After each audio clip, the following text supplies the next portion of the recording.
like to add is the velocity, is how you can actually come back from an area. I think today when you see the word agility, the best test for us, there's another word synonymous to it, which is called COVID. I think COVID has changed the whole world. This is really, I do not have to try and to state it. No business today was immune, either in one way or another.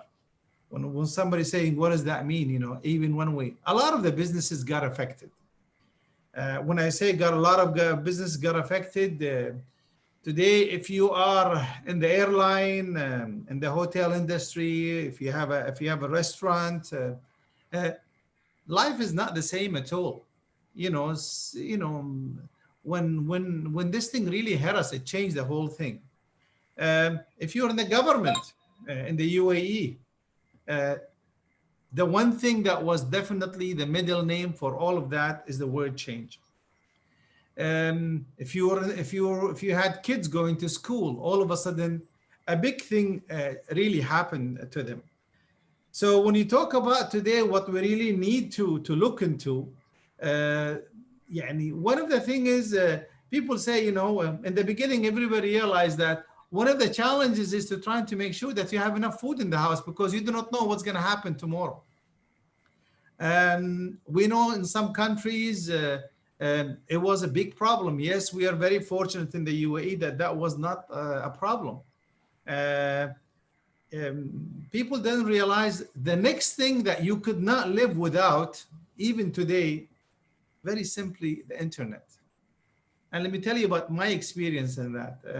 I was, I think during the lockdown and we were all in the house, I was sitting in my own room, in my own office, in the corner of the office, and I had all my kids and each one of them in their own room, and they're actually going to school. They're basically going to school over the net. And all of a sudden, my wife comes and says, we have a problem. And what is the problem? There's no internet. You imagine if you do not have internet today. You cannot communicate. You cannot do anything. You cannot even order groceries. The kids cannot go to school. So at that time, we were very fortunate. All the kids had their mobile and they had to switch on because we had a gardener who was outside and somehow he was spraying water in some kind of a plug and actually burnt the socket, and the internet tripped down, so we didn't have internet in the house. So you really need to try to have a backup plan to be able to survive, otherwise you can't do it. Talking today about internet and what 5G can do for all of us is really for us to try and to see, because it is really what's coming to our savior. So let me take it, putting that in perspective and talk about, as Dr. Medricka was saying, that we need to bring in some real experiences.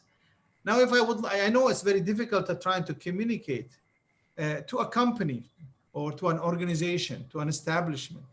When you talk about agility and you can define it in the way how you can actually deal with change, how do you go about dealing with change with COVID in your own organization?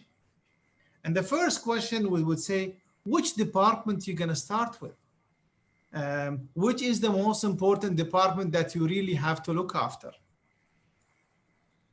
It's a very difficult question because, if you really think that, marketing is very important at this time, could it be, is operation is more important? Is it the maintenance department is more important, or is the IT department?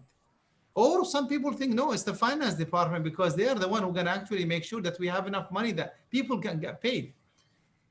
Unfortunately, and fortunately, all departments are just as important as each other. We are as a chain, and as an organization, you cannot survive till you as a chain, you are as strong as the weakest link that you really have in there. When we were really hit with the COVID-19 and we had to try to sit down and to see how can we survive this ordeal? What do we really need to do? So I'm going to share my own experience with you and say what we really formed. We did form what we call a COVID committee. And the purpose of that COVID committee was to look into really three things that we needed to make sure. I think, okay. three things that we need to try to focus during this COVID-19 challenge. The most important thing, really, a lot of people were really wondering, what is it? We wanted to look after the employees. Because, you know, what's going to happen if we had a case, or what's going to happen if our employees were sick? Because at the end of the day, it's a you know, they are your biggest asset. You have to look after the employees. We have about almost something like, at the time that it really hits, we're about close to 300 employees that we really have. So we said we need to try to do some programs to look after our own employees, and what we can do to try to help them during this thing. And if some one of them got, God forbid, affected, what we need to do. The second thing which we wanted to, and I think this is really almost all companies had to go to, we had to look at measures of how we can prioritize our, you know, our priorities, and how we can handle our costs. What do we need to do? And third is, we looked into, okay, with these challenges, what are the opportunities for us? Being in IT, you always look into what are the opportunities. And this is something that we really think here.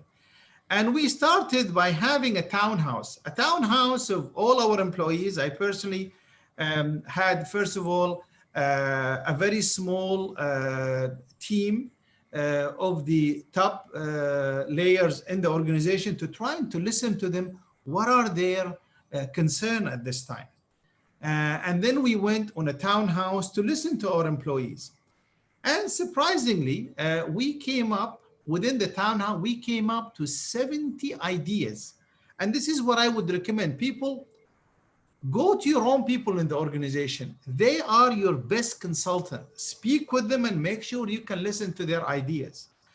We got these 70 ideas, beautiful ideas. Some of them were really, they actually came forward and said, you know what we should be doing? Some people, I mean, I had some people at the lower level writing to me saying, you know what, I am willing to support the company. You know what? I am willing to try to give 50% of my salary, so we can all, as a boat, sail through this tough time, which we're going to do. So, you know, this is really comforting. We had other people coming up. What do we need to do? So these ideas were given to us, and we took and we started implementing them one by one to make sure that everybody is listened to and implemented. The second thing is that we did is, what happened when we had employees who actually got these viruses. I mean, it's not their fault. Just to let you know that we got 12 cases ourselves. The first case was a panic for all of us. What do we do when we got the first case? I was personally making sure that we contact the person and listen to his symptoms. And the reason we really found out is we were doing proactive testing, because we are like in a construction where we have to test our employees before they can go out. And we really did find out these cases. So we made sure that the people are looked after from HR point of view, from everything that we need to try to make sure how we can make those people feel comfortable. And then they came and talked about their experience. Further, we looked into the new opportunities.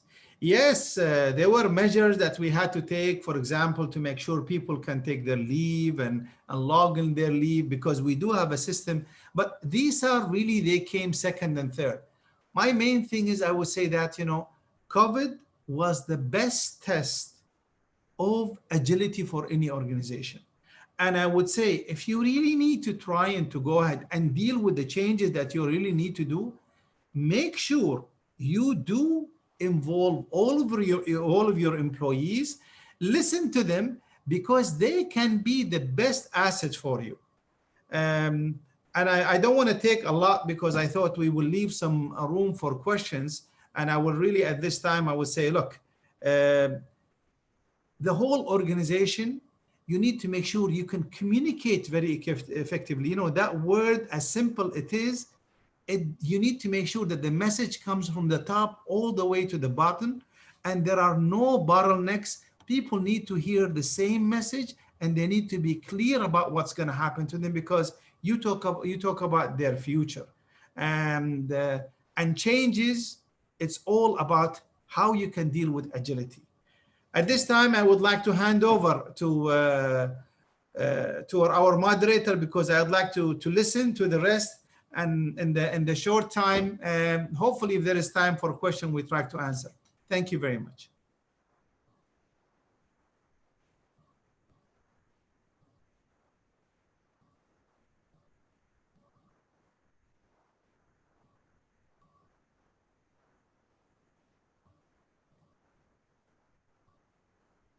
Chandra, you're on mute. Sorry. Thank you, Mr. Abdul Qadir, for the insights into the topic and sharing your valuable experiences, recent experiences, and how we can learn from it. Now, I would like to introduce our second speaker, Mr. Ahmed Kazim. He is Director of Strategy and Corporate Excellence with Dubai Customs. Dubai Customs has done a lot of work in the area of corporate excellence and organizational agility and even advanced technologies. So I think we have a lot to learn from Dubai Customs experience. The expertise of Mr. Ahmed Kazim is in strategic planning, corporate performance management, balanced scorecard, Kaizen, Dubai. Actually, due to some last minute things, he's unable to join, but he has sent Mr. Shahid Osmani, who is an expert in strategy and corporate excellence, and he has been working with Dubai Customs for a long time. And he's now contributing in Dubai-wide trade improvement initiatives at Port and Customs, Free Zone Corporation. And his role is to add maximum value in Dubai Customs excellence journey through bringing agility and efficiency in key areas. So I would like to welcome Mr. Shahid Osmani, who is representing Dubai Customs for this panel. Thank you. Thank you very much, Chandra. And if I can have the share so that I can start my presentation, please. Sure, just please give me a second. Yes. Right.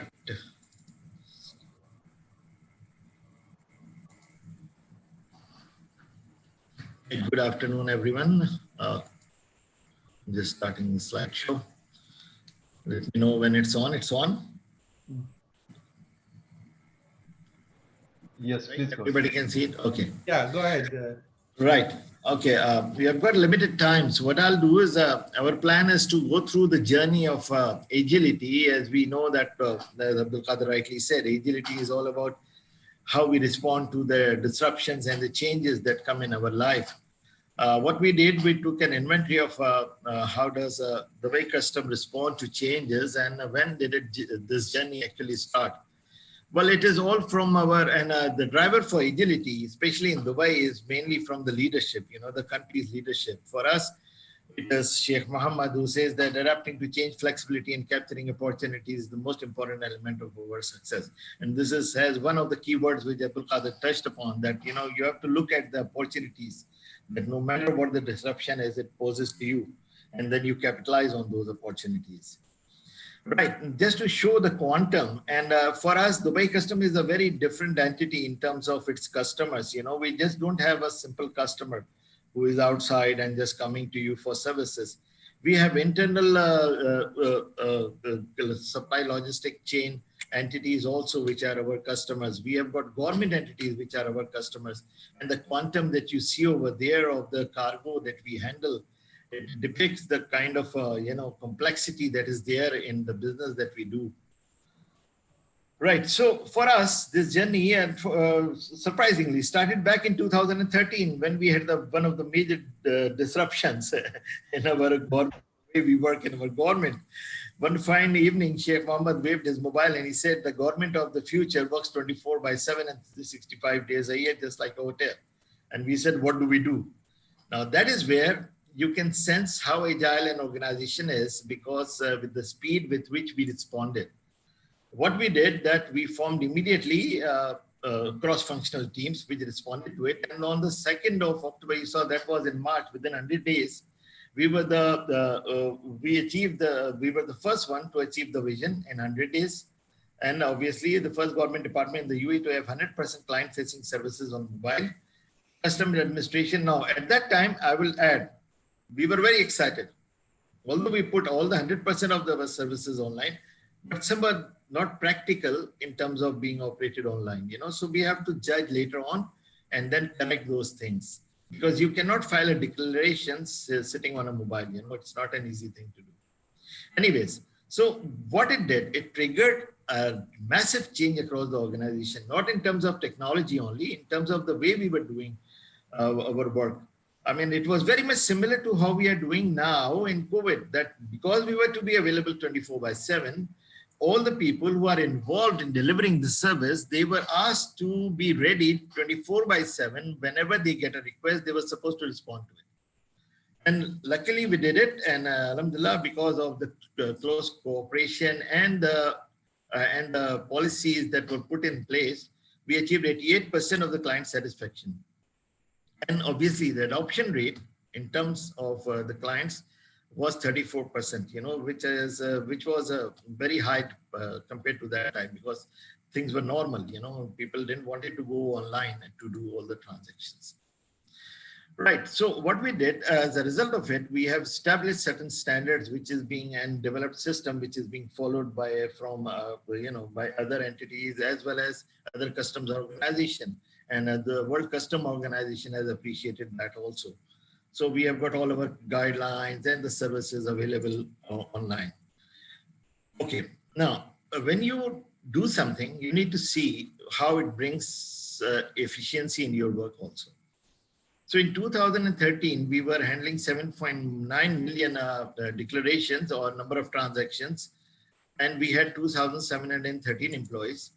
In 2019, we were handling 13.3 million transactions, which is a 65% growth in our transactions, but only matching it with 11% growth in our number of employees. So you can see the efficiency that that new way of working has brought into our work.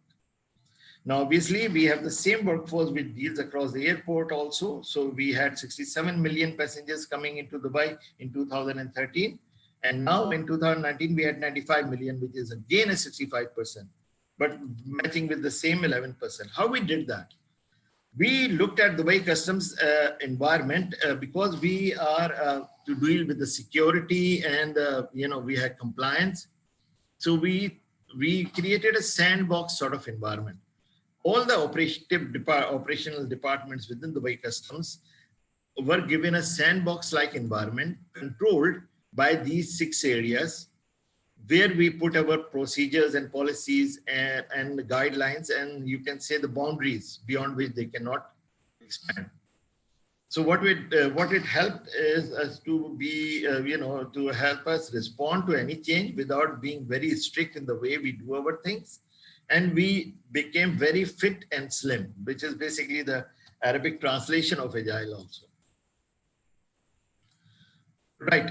Our overall framework that we have developed of these 6 areas, it aligns with the overall all Dubai plan and Dubai Customs strategy also. I'm not going to go into the details of it, but it contributes to the overall objectives and the strategic objectives that we have at the Dubai level as well as the Dubai Customs level. We also did another thing. We tried to compare ourselves and gauge ourselves against the international standards when it comes to agility and agility practices. So we aligned ourselves with the Business Agility Institute's domain of agility model, which comprises of leadership, individuals, and operations. And it keeps customers as the base. So for us, the first sensor is our customers. What do we do in that case? We have got a quarterly meeting with our customers. The senior leadership of Dubai Customs sits with them and takes all their input, their concerns. And then this is the first trigger, which basically triggers any change within our organization in the way we work and how we intend to deliver our services. And obviously we have got this happiness meters across to gauge the feedback.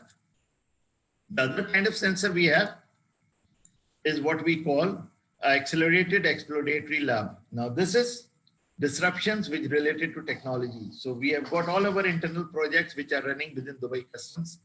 What we do, all these people, which is basically a cross-functional team, sits together, looks at what are the available technologies that are there, and then we look at the solution that we can come up with utilizing those technologies. So we discover and explore, we create value and join collaboration, and then obviously we model and analyze. Ultimately, as a success, we have delivered quite a few projects in the recent past. using this methodology of sensing and adapting. A very interesting one. Now, sensing doesn't involve that only the outside triggers are there. So we, as per our intelligence reports and everything, we found out that there are smugglers who deliberately hide illegal items or contrabands in narrow areas, which are not easily reached by the normal canine dogs. So we trained Cocker Spaniels to be, the sniffers. And what it did, it helped us in gaining higher efficiency and easy to be carried and directed and less dangerous for not only inspectors, but the doors operators also, where these dogs went. Right. So our journey, current status is we did a survey, which is the Business Agility Health Survey, recently done about last week in terms of the domains of agility framework. And this is where we stand. So from amongst the 322 responses that they had received so far, in relationships, our score was 82 and the benchmark was 50. In operations, we were 70, benchmark was 47, individual 55, and the benchmark was 50, and leadership is 55. So we are constantly assessing ourselves in terms of how we think that, or we believe that we are agile, and how the world also is going in terms of agility. Right. So we have had a lot of endorsement and acknowledgement. I presented in Dubai in a business agility conference in South Africa in February. And then it was very heartening to see that from the gurus of agility, we have had some very nice comments, like in terms of from Jason Molesworth, who is enterprise business agility strategist in America. And he said, it's a really impressive story of transformation, and your matrices are awesome and some of the best. And Michael is basically, he's consulting with the Netherlands police in terms of agility. And he also very much liked the idea of, pivoting to the smaller dogs, and he tweeted right after the session. So we are constantly trying to gauge ourselves also in terms of what we are doing at Dubai Customs in Dubai. Right. Quickly, just last few slides. This is what we plan to do going forward. So we have got in all those 6 areas, we have got certain initiatives lined up, which we are going to implement during 2021 and 2022. Which we think will further strengthen our sandbox in terms of the compliance. Right. We call it mother of all disruptions, MOAD, COVID-19. So a lot has been talked about it. I'm not going to go into the details of what initiative they took, but what we did is basically we took up initiatives across all departments and we aligned it to our framework area of environment, operations. So we have got 40 plus initiatives which are currently going on and which have been implemented. The results are still coming out. I'm not going to share those results at the moment, but that is in a nutshell what we have done. So I think I stuck to the times, within 10 minutes trying to cover whatever I could, and open to any further questions and further discussions later on. And you can approach me directly in case you want to have details of any of the steps which we have taken. Thank you very much all, and thank you, Chandra. Thank you. Thank you, Mr. Shahid. It was really an enlightening presentation for all of us. This sets an example of a role model, I would say, in terms of how to use the agile transformation framework to drive the future growth and also to prepare for an emergency like COVID. So I'm very sure that Dubai Customs, since has been following this roadmap, they would have been much better prepared as compared to other organizations in this agile journey. And there's a lot more to do, and you have not only benchmarked regionally but internationally as well. So that shows the success of the agile framework that you have adopted. Thank you so much for sharing the beautiful presentation and the insights. Thank you. Thanks a lot.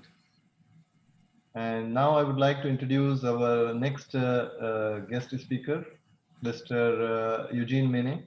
He is the Group Chief Executive Officer of the TriStar Group. And he doesn't need an introduction per se. He He has been ranked among the top 100 Indian leaders in the Arab world by Forbes Middle East magazine.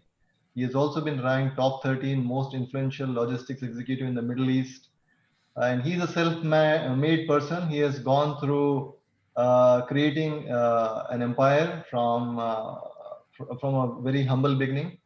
And I think that we have a lot to learn from him, how to thrive in the tough times. And I'm sure he must have also gone through similar times many times in his career, in his long career.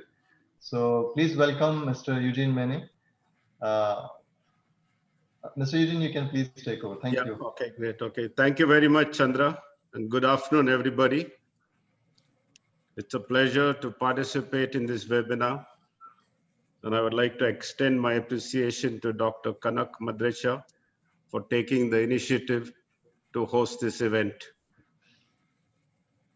To introduce myself, my name is Eugene Mene, and I'm the founder and group CEO of TriStar. I'm also a long-term resident in Dubai and have been living in the country for the last 45 years. Like most other Asian expatriate back in the late 70s, I came to Dubai in search of greener pastures, armed only with dreams and no money. Then over the 40 years of my professional career, I had the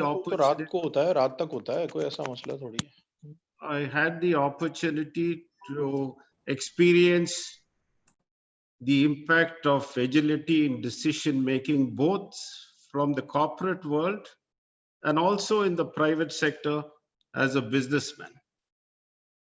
Today, I would like to share with you some experiences to put context to this discussion. My experience with speed in decision making in the corporate world was somewhat disappointing. It did not suit my leadership style and actually was instrumental in influencing my decision to early retirement. On the other hand, if I have to attribute our success in TriStar, it is our ability to make quick decisions that has enabled us to be where we are today. To share with you an anecdote, 2 years ago, we bought an oil storage terminal in Louisiana in the US. And all this was done while sitting at an airport in Kuwait. Due to modern day technology, I was able to participate in a live quote auction process in the US that enabled me to turn in a successful bid. This whole deal between getting an inquiry and closing the deal was done in 7 days. From one Friday to the next, we were proud owners of a new facility in the US. This was indeed a record deal, but the terms of the deal were such that we had to adapt to the conditions to be successful because we could not change the quote auction date. And I don't believe an incident like this would be possible in a corporate world. Big corporate houses can survive slow decision-making process simply because they are so large and they often do not get to measure the impact of a slow or delayed decision. But small private sector firms are able to see and experience the visible consequence of not making a decision when they lose the opportunity. Speed in decision making is a question of survival and success. And therefore, it is important to set a good foundation for agility in all decision making in the organization for long-term success. In my view, speed is an element of capital that needs to be factored in the strategic planning process. It is important for organizations to be agile and quick to respond to any situation, to successfully resolve an issue before it gets out of hand or before it is lost. Several organizations have paid heavy price for ignoring and letting small issues spiral out of control because the issue was not addressed in time in the first instance. A strategic and agile culture needs to start at the very top with the leadership and percolate right through the organization for a company to be responsive and innovative in order to survive through uncertain times. As some of the speakers before me, I would like to talk briefly and share our experience on the current pandemic, because being in the logistics business, the health and well-being of our people, especially the 500 odd drivers that we have, was identified as a key risk. We did not wait to see the impact of the pandemic on our business or on our people. We immediately rolled out our business continuity plans, which included setting up of a management committee to manage this crisis, daily meetings and staff briefings, testing of all our nearly 1,000 odd employees, and also setting up backup and contingency hospital backup care, because at that time we had identified that getting hospital care in emergency could be a problem. We had to implement social distancing at the office, in our labor camps where we were housing 500 odd people. We actually had to hire an additional labor camp to split the workforce to reduce some risk. We commenced staggered working shifts and educated all staff on preventive measures, which ensured we did not have a single day of business interruption, or for that matter, not even a fatality, even though we had several cases of staff testing positive, and actually including some staff who required full hospital care. We did also manage to create and set aside a COVID-19 budget to manage all the extra out-of-pocket costs, and sending daily news updates to all our 2,000 odd employees spread across 21 countries to keep them informed of day-to-day actions, simply for confidence building and moral support. Also, sending daily updates to our clients was very much appreciated by keeping them posted of potential risks, if any, to the supply chain and whatever actions we were taking to mitigate risks to their business. This proactive approach to our customers has been well received and one that has developed trust and loyalty for the long term. I would like to reiterate that we live in a world of disruption, which has been compounded by the global pandemic, where companies are being tested on their ability to withstand and to steer through the changing business environment. In order to survive in this environment, organizations have no choice but to be quick to embrace and adapt changes to respond to the challenges of a volatile and disruptive business world. Leaders and people in the organization need to be empowered to be agile and motivated, because creativity and responsibility in decision making is the need of the hour. Building a resilient business model is also important for longer term survival, to overcome external factors beyond one's immediate control. Agility is also required in decision making that enhances service offerings to grow the business, either organically or through M&A. Today, we live in an on-demand world, and therefore meeting and exceeding customer expectations is very important in building customer loyalty. In conclusion, I would like to say that organizations should develop and support the entrepreneurial spirit of their employees to ensure that talent is recognized early, nurtured, and developed to build strong employee engagement, to succeed in uncertain times and with limited senior management influence. As a popular saying from the Book of Maxims, if you wait for the fruit to fall you're wasting your time while others are learning how to climb the tree. Thank you very much for listening and happy to take any questions. Thank you. Thank you, Mr. Mane, so much. And what a fantastic story, I would say. And to begin with, I am actually inspired when you started with saying that you could not take the corporate way of managing things. And the same way I felt when I decided to go on my own few months back, the starting of the pandemic, that if you really believe in what you can do and your capabilities, really there is no limit. And you have shown that, demonstrated with your long success story and experience. So that really inspires all of us, that original thinking and the belief and conviction in our own thoughts can go really a long way in making us work for the society and work for others, not just for ourselves, and create a success story. Thank you so much. And I think that the audiences would definitely have a lot of questions. Till now, we have given 3 flavors to our webinar. So we started with the social enterprise and social activities with Mr. Abdul Kader.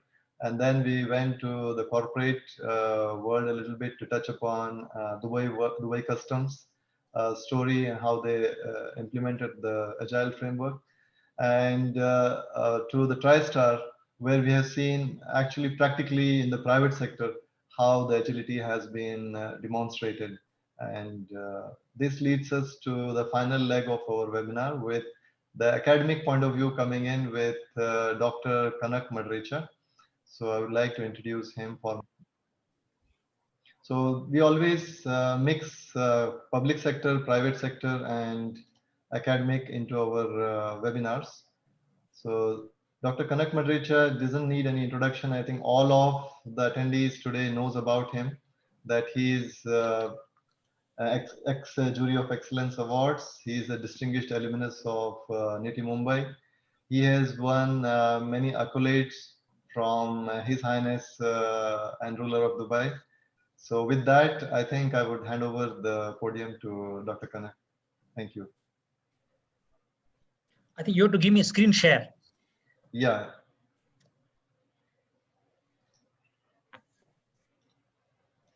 Are you able to share your screen, Doctor? Now I'll try.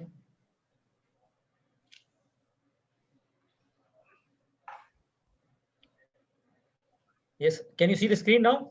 Yes. Well, good afternoon. Assalamu alaikum. And great to be here again, 4th time. It is a very tough job to, follow the 3 expert speakers with so much of experience and with so much of, confidence and knowledge and experience and wisdom. However, as Chandra said, I'm trying to do a different job today. So I'm trying to give a little bit of academic perspective to business agility. When I think Mr. Shahid Usmani presented, you saw a very impressive presentation. And one reason for those presentation is all government entities are forced to go through Dubai Government Excellence Program every 2 years without choice. While private sector and public sector have choice, but the government entities have no choice. And business agility happens to be one of the, under the elite category criteria, business agility is one of the criteria. And that's why I think you see his presentation is going to South Africa and presenting and trying to prove that yes, Dubai Customs is doing far better than any international benchmark. So I think Dubai and UAE is leading in all respects. So I will just give quickly, I will not take more than 3 minutes now so that we can have more time for the question answers. So the typical definition of the business agility, I think Mr. Eugene was trying to say from various perspectives, and the key word I liked was speed and speed-based competition. So yes, it is a cost-based competition, but I think the way he said that in 7 days time, a deal was closed. So the people who can decide in 7 days, possibly if there are 3 bidders or 5 bidders or 7 bidders, if only one bidder can make an offer and can take a decision even to close it if there are negotiations. So I think the corporate world and public sector and the private sector and the government or the multinational is a speed-based competition. And that is why the term agility. And COVID-19 was actually, as Mr. Abdul Qadir said, was a forced testing for all of us. This was not planned testing, because typically the business continuity is testing. We are trying to make an artificial situation for testing, but COVID-19 forced us to do business agility test. So typically, what is business agility? It's an ability of an organization to adapt quickly to market changes.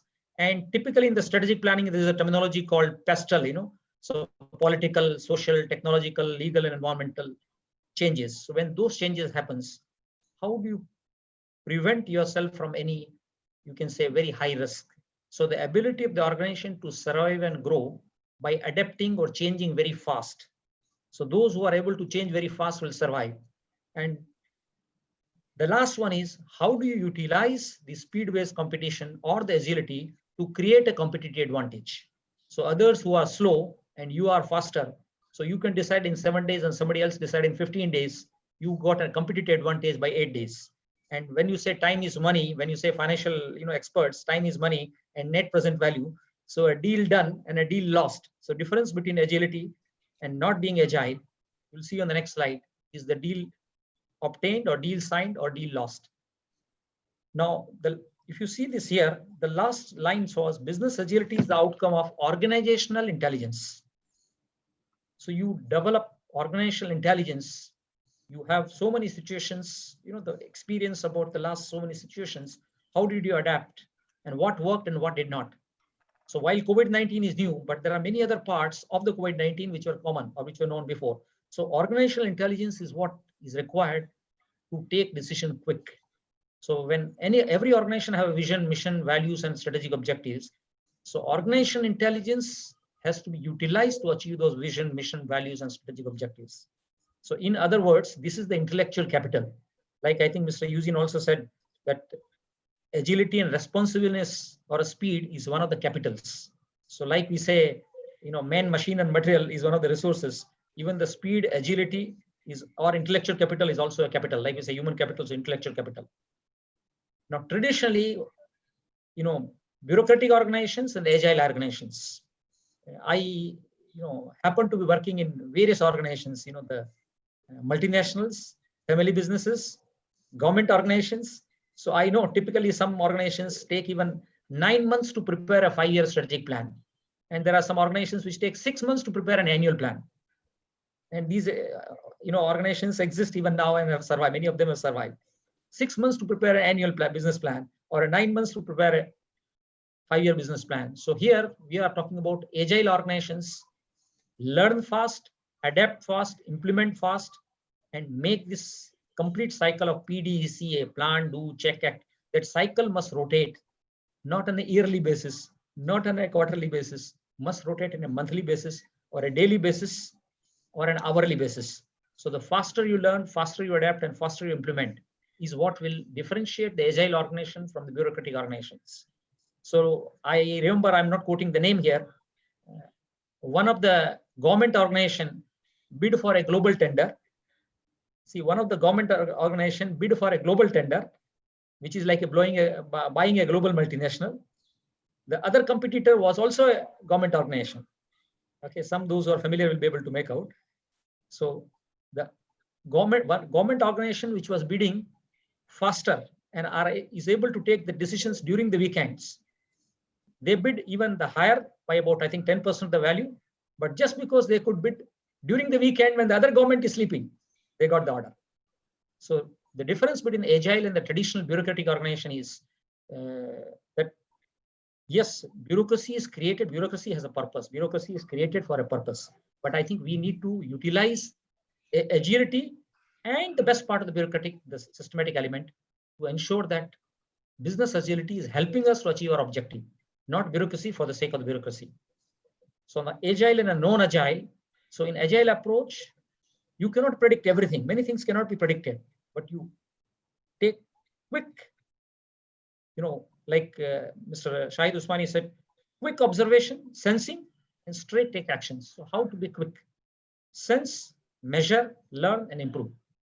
So instead of waiting for, I will come to know everything, all 9 parameters, 20 parameters. So that study will take 9 months or 3 months or 6 months. We don't have time. In corporate world, we don't have time.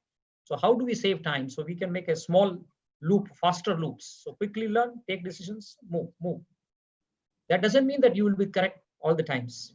If you are 70 to 80% of the times correct, I think you achieved your objective, because in business, there is nothing like 100% perfect decisions. Now, 4 terminologies: business agility, effectiveness, quality, and efficiency. While all of us know about effectiveness, the purpose, efficiency, the method, quality is the consistency and reliability, but agility now is the most important, that how easily can we change? How faster, and while changing, we should not go change for the worse, we should be changing for the better. So this is what is the business agility. And last, I think I'm putting some KPIs. How do you measure that the organization is agile? So the overall customer satisfaction, I think all the 3 speakers said, customer satisfaction or customer delight. So overall customer satisfaction index, number of times internal organization structures are able to change. That is what differentiates from the bureaucratic organizations. New products introduced, new services introduced, new customer service locations introduced, new customer service channels added. I think Shahid gave an example of Dubai Customs trying to change to 100% of the mobile services in less than 3 months or less than 2 months. New customer related processes introduced, number and percentage of changes accepted in a customer order, because customers or the stakeholders have their own expectations and all their needs. How do we support them to accept the order so that we are helping them? Because if our customers survive and grow, we will be able to survive and grow as well. And the last one, when I say organizational intelligence, number of new skills or the knowledge learned by the employees as required for the change. I think with this, I will end. Once again, thank you so much to all my previous speakers and all the attendees today. I'm happy to take any questions. Back to you, Chandra. Thank you. Great. Thank you, Dr. Kanak, for a very insightful presentation. And I'm also very happy to share that some of the students from NITI also joined over YouTube Live, and they also commented and asked few questions. So thank you so much. I would like to go to the Q&A session. And I received one question from Mr. Mukesh Kumar. And I would like Mr. Shahid to take up that question. So it was in the chat window that what is the importance of lean in the agile? Okay, thank you very much, Chandra. Yes, Mukesh, lean, if you all who are familiar with the term, is a methodology for improvement, the way you do the things. And if you look at the overall approach of an organization that it does the work, it basically, we all, our reason for our existence is to serve our customer, whether we are delivering services or products. Now, the key here is the service value stream mapping or the product value stream mapping, where you see where the value is added, and you develop alternates to see that what could be the best way to deliver a service or a product to a customer in the shortest possible time, without compromising on the value, and which means the quality as well as the overall quality of the product, as well as what the customer expectations are. So yes, it does play a very important role, and you get rid of your non-value added activities and all the things that you do which are not required in case you need to revert to a situation where you have to be more agile in delivering something. It's different for government organizations and conforming and organizations which are imposing conformity and have to live by laws and legislation because they have a stricter boundary. But that is where lean even plays a more important role. That within the boundary, by service value stream mapping, how can you deliver what is required? I hope that answers your question. Great. Thank you, Mr. Shahid. The next question is about the business ethics, how the business ethics are related to agility. And I think it's a very important question because when we talk about 24/7 working, then we also look at the aspect of employee satisfaction and the work-life balance as well. So maybe I would like to direct this question to Mr. Abdul Kader, please. Can you say that again, please, Chandra? Say. Yeah, the question is about how business ethics are related to business agility.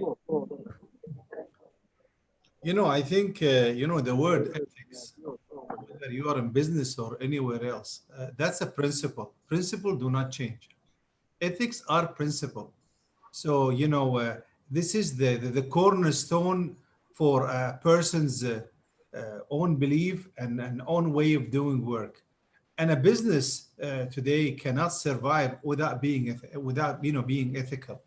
So any decision which you do, and some people think because it is because of the shortage of time and you have to make a decision to try to survive, it's instrumental to make sure that what decision has been made during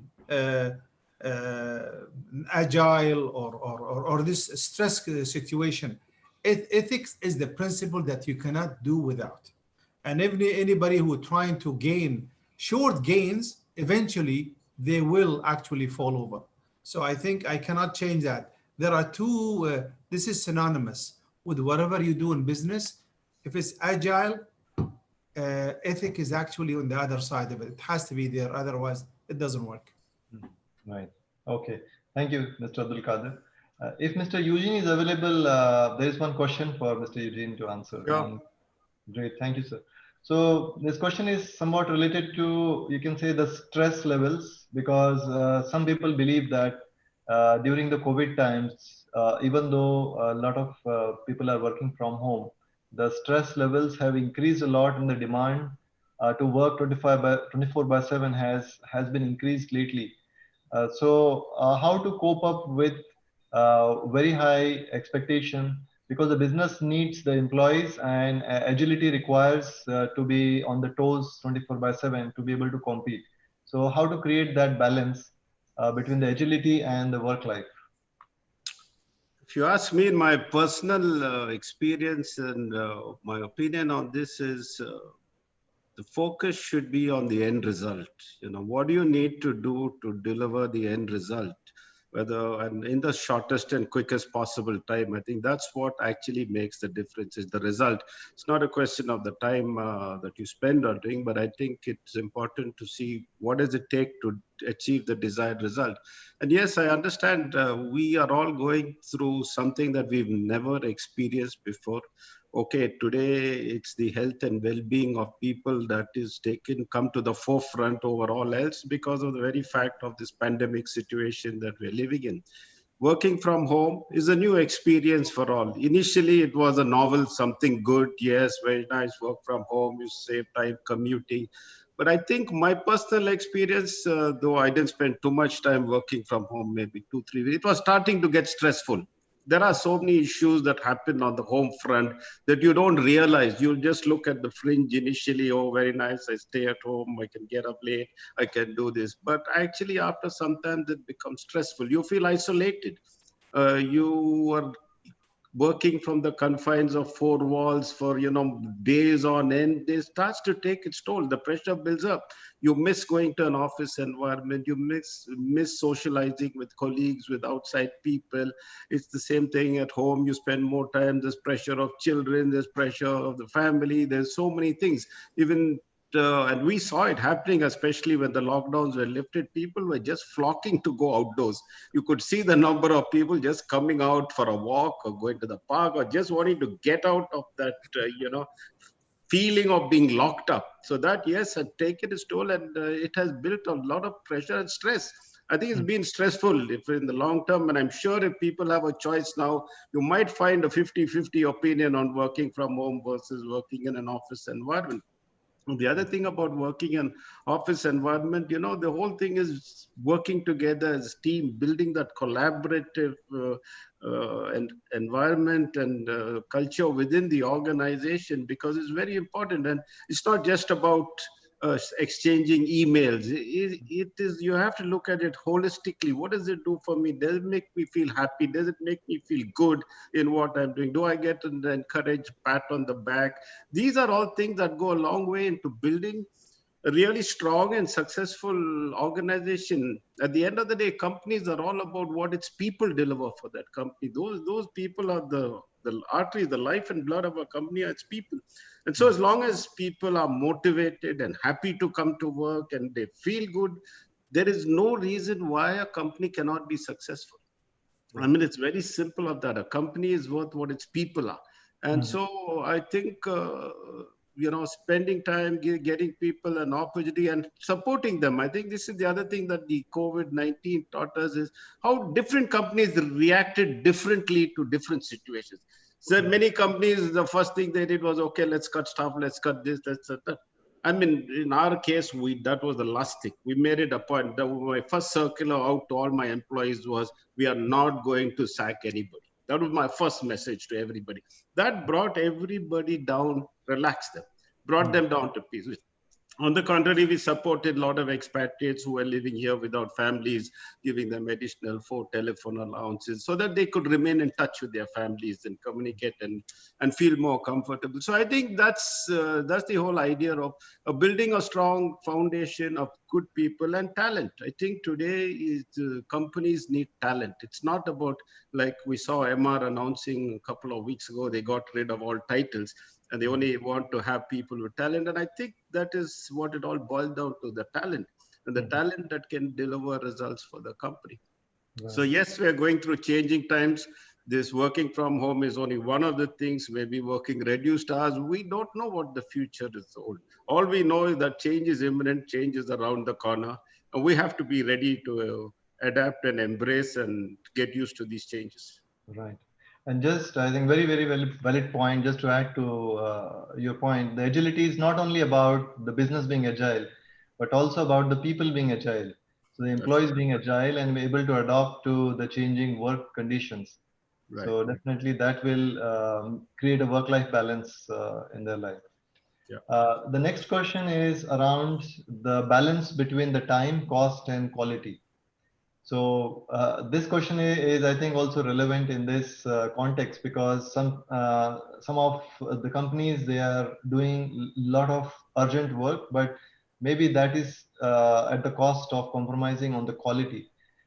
Because with the best quality, it may not be possible to deliver the value at the shortest possible time. Although in the long run, this is possible, but due to the unprecedented stress in the business, is it a good idea to compromise on quality a little bit for the sake of urgency and meeting the situational demands? So this question is open. Any of the panelists would like to go for it, please. If you want me to say a word, I would say, for me, that building trust with your customers is extremely important. This is no second thought about this. And I think it's all a question of building trust. And once you have your customers' trust, then there is no sky is the limit in building and growing that relationship. So compromise on quality or service should not exist. You know, today also we live in a world of compliance. I mean, we are all accountable. As a business, we are accountable to what we commit to our customers. We have to deliver. We say we're going to deliver. If for any reason you cannot, you have to take your customers or the counterparty in confidence and share with them. Nobody's unreasonable.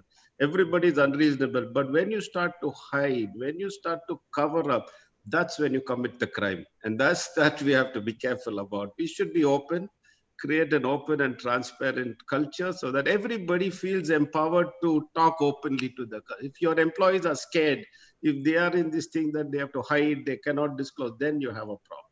You have to create that culture where everybody is able to speak the truth, build the trust with the customers. And I mean, I'm talking from our own experience. We deal with all the big multinational oil companies, UN, military, US military.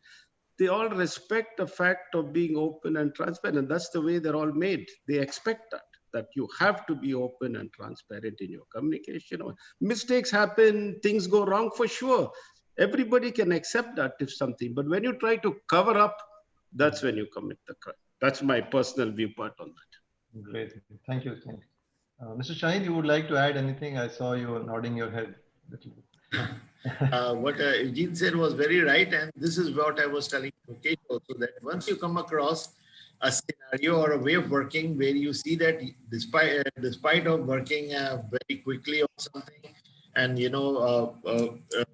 delivering out of the ordinary, you compromised on the quality, then that should be your alternate way of working going forward, because that shows that despite of working very quickly and putting lesser resource, you are still delivering the same quality as the customer expects. Then that means the way you were doing it before was wrong, and you should be adopting this new way, because this is the agile way.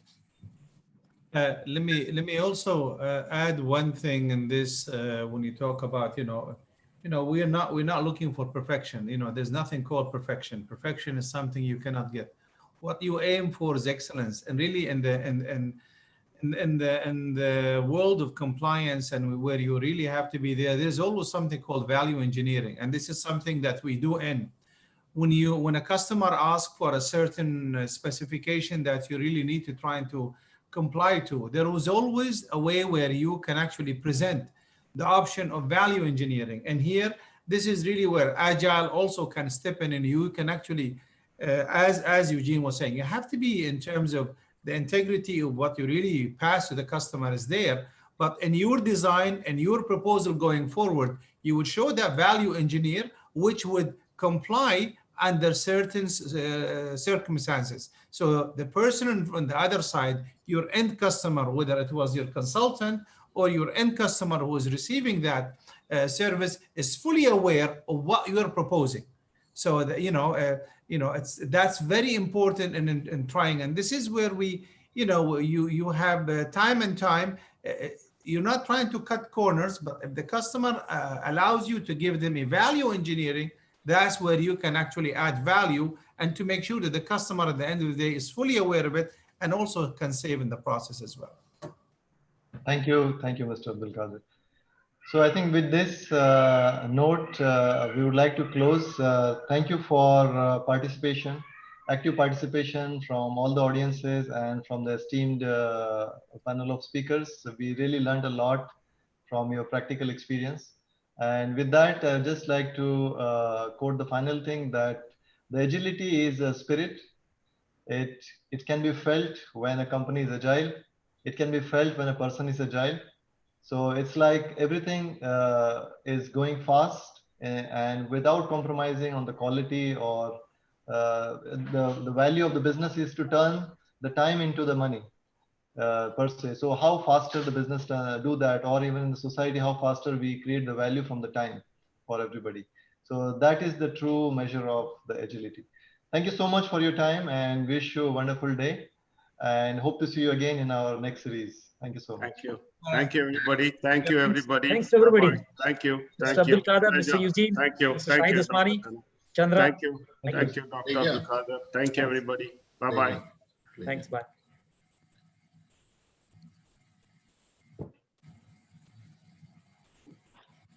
Yes, Dr. Prakash Kondekar and Mr. Ashok Jain. You are muted. You are muted. Yeah. Now I am. Yes, now it's okay. Yeah. Yeah. Thank you very much. Have a good day. Thank you. Nice presentation. Nice coordination, Chandra. Dr. Kondekar, great to see you again. Our loyal customer, Mr. Ujesh Sinha. Thank you, Dr. Kanak, how are you? Moderator. Great to see you. Great to see you again. Great. Yes, how are you? Great. Yeah, Shahid Usmani sir. Ji, Presentation well delivered. As Thank you very expected. much. As expected. Thank you very much. How Excellent. many people were there on the YouTube channel? There were actually around 10 people. On the Okay. YouTube. Yeah, not many, but some of the students from the NITI, they joined. Okay. All right. Thank you very much. Thank you. See you later. Thank you. Thank you. Thanks, Shahid Usmani sir. Once again, please convey my thanks to Ahmad as well. Mr. Ahmad Kazmi. Yeah, I will. Thanks a lot. Cheers. Thanks. Thank you.